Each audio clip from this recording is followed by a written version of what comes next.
Tonight, we're tracking elevated fire danger across Northern California.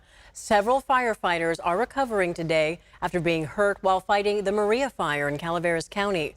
It started just after midnight Tuesday in steep terrain in the North Fork Mokelumne River drainage area. There are evacuation orders and warnings in place. In CAL FIRE's latest update this morning, they say it's burned 65 acres and is 20% contained. So far, thankfully, no buildings have burned. And tonight, some evacuees are able to return home. ABC 10's Gabriel Porras has a closer look. If the lack of smoke here in Mokelumne Hill isn't a sign of the status of the Maria fire, then this should be. Fire crews getting ready to make the long drive back to Southern California after spending a long and hot day on the front lines.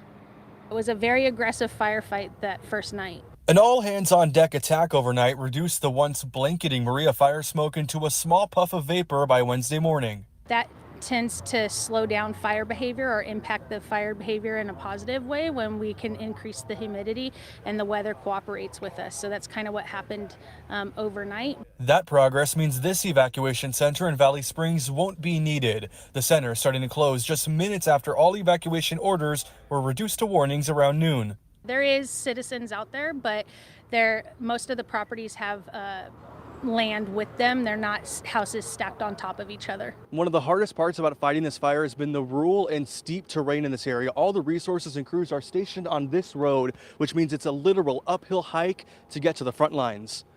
Everything from their equipment to just their food and their water had to be taken directly to the line by foot. Except in a few cases where firefighting helicopters briefly turned into rescue helicopters, bringing a few firefighters away from the flames to safety. There was some firefighters that had minor injuries. I don't have a update on that other than that it did occur, but they were what we would consider at this point, moderate minor injuries. While most of the active flames are now quashed, fire officials aren't letting their guard down yet, and they're hoping residents won't as well. Still be prepared just in case conditions change. And last night, just down the street from here at Highway 26 and Jesus Maria Road, 2 people were arrested for allegedly trying to enter the evacuation zone. Tonight, Jesus Maria Road is only open to residents and, of course, first responders. In Mokelumne Hill, Gabriel Porras, ABC 10.